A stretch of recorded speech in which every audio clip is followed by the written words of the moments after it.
राधे राधे। आज हम लोग आप लोगों को बताएंगे थॉर्नडाइक का कौन सा सिद्धांत है। अब थॉर्नडाइक का सिद्धांत अधिगम के सिद्धांत में आता है। जैसे कि अधिगम के सिद्धांत में थॉर्नडाइक ने कौन सा सिद्धांत दिया था।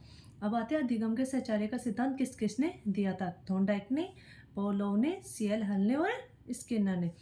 और अधिगम के ज्ञानात्मक क्षेत्र का सिद्धांत किसने दिया था। मैक्स वर्दिमर, कुर्ट लेविन और पांडुरा का सिद्धांत। उद्दीपन और अनुक्रिया का सिद्धांत किसका है। थॉर्नडाइक का। तो इसको किस किस नामों से पुकारा है। जैसे प्रयास व त्रुटि का सिद्धांत से, पर्यटन व भूल का, और संबंधवाद का, बंध का और संयोजनवाद का। यह सिद्धांत शिक्षा मनोविज्ञान के जनक थॉर्नडाइक अमेरिका विद्वान के द्वारा दिया गया है। थॉर्नडाइक कहाँ के विद्वान थे। अमेरिका के विद्वान थे। थॉर्नडाइक को पशु मनोवैज्ञानिक का भी दर्जा प्राप्त है। इन्हें पशु जंतुओं पर पहला प्रयोग करने का श्रेय जाता है। थॉर्नडाइक ने पहली बार 1898 में एक अपना शोध प्रस्तुत किया था। कौन सा किया था। एनिमल इंटेलिजेंस प्रस्तुत किया था। इन्होंने इस शोध पत्र में पहली बार कहा था कि कोई भी प्राणी, व्यक्ति, बालक प्रयास व त्रुटि से ही सीखता है। हालांकि इन्होंने अनेक जंतुओं पर प्रयोग किया है, परंतु अंतिम रूप से सीखने के नियम व सिद्धांत का प्रतिपादन करने के लिए 1913 में, कौन सी सन में, 1913 में किस पे प्रयोग किया था इन्होंने। भूखी बिल्ली पर प्रयोग किया था। थॉर्नडाइक का प्रयोग इन्होंने एक बिल्ली पर प्रयोग किया। प्रयोग करते समय इन्होंने पजल बॉक्स का उपयोग किया। अब इन्होंने कैसे प्रयोग किया। जैसे कि एक बॉक्स, पजल बॉक्स बना दिया, उसमें इन्होंने मतलब है कुछ खाने को, जैसे कि कुछ खाने को रख दिया। इन्होंने एक भूखी बिल्ली का प्रयोग किया। इन्होंने उसके सामने एक मछली रख दी। जैसे कि उद्दीपक मछली क्या है। उद्दीपक है मछली है। जैसे ही भूखी बिल्ली उछल कूद की, मतलब रोजाना उछल कूद करती थी, तो वो क्या होता था। भूखी बिल्ली का उछल कूद करना क्या होता था। एक अनुक्रिया होता था। जैसे वो उसने अनुक्रिया किया तो उसने क्या कर लिया। उद्दीपन यानी दरवाजा खोलना सीख लिया। तो वो क्या हो गया। एक अनुक्रिया। कौन सा। जब भूखी बिल्ली ने क्या किया था, उसके सामने एक उद्दीपक प्रस्तुत किया था और उसने उछल कूद किया था, एक अनुक्रिया। अब जब उसने दरवाजा खोल लिया तो क्या हो गया। वो एक उद्दीपन है, अनुक्रिया। थॉर्नडाइक ने अपने इस प्रयोग के बाद पाया कि एक बिल्ली जैसा मंद बुद्धि प्राणी भी नियमित रूप से अपने अनुभवों को संगठित करते हुए दरवाजा खोलना क्या हो जाता है, सीख जाता है। तो फिर भी कोई भी बालक व्यक्ति भी अपने प्रयास व त्रुटि से ही नवीन व्यवहार को आसानी से सीख सकता है।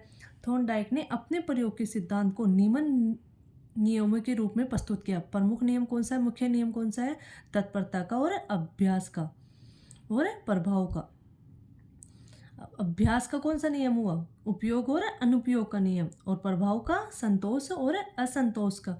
और तत्परता का, रुचि का। जब हम किसी चीज के लिए तत्पर रहते हैं, जब हमारी रुचि रहेगी, तभी तो हम उस चीज के लिए तत्पर रहेगा। और अभ्यास हम उसी चीज के लिए या उसी वस्तु के लिए करेंगे जो कि हमारे लिए उपयोगी या अनुपयोगी स्थित हो गई। और जब हमें कोई चीज मिल जाती है, कोई वस्तु हम खरीदने जाते हैं, जैसे दुकान पे कुछ मिला, हमें पसंद आया, तो हमें पसंद आने के बाद हमें संतोष हुआ कि हमें इसे खरीदना है, तो उसका क्या पड़ा, हमें प्रभाव पड़ा। अब कौन सा आता है, गुण नियम। बहुपति क्रिया का नियम, आंशिक अनुक्रिया का, सादार्श्यता का नियम, मानसिक विन्यास का, सहचार्य का, व्यवहार का नियम। थॉर्नडाइक के सीखने के नियम है ये। तत्परता का मुख्य नियम। इस नियम के अनुसार जब किसी प्राणी में किसी कार्य के प्रति तत्परता होती है या उस कार्य में रुचि पैदा होती है, तो वह कार्य में क्या होता है, सफलता मिलती है। वुडवर्थ के अनुसार तत्परता से क्या अभिप्राय है, मानसिक तैयारी से।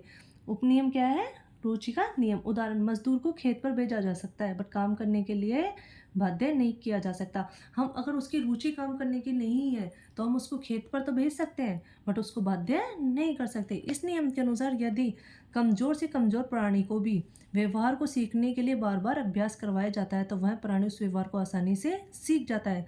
यहाँ पर यह भी तय किया गया है कि हम उसी कार्य का अभ्यास कर पाते हैं जो हमारे लिए उपयोगी होता है। जो हमारे लिए अनुपयोगी होता है उस कार्य के लिए हम प्रयास या अभ्यास नहीं करते हैं। जैसे कि राम कक्षा में प्रथम आता था, परंतु इस बार खेलों में अधिक ध्यान देने के कारण क्या हो गया, वो पिछड़ गया।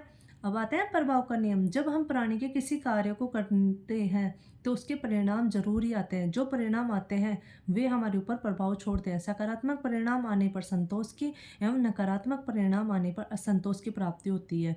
तो कौन सा क्या है, उपनियम कौन सा है, संतोष और असंतोष का नियम।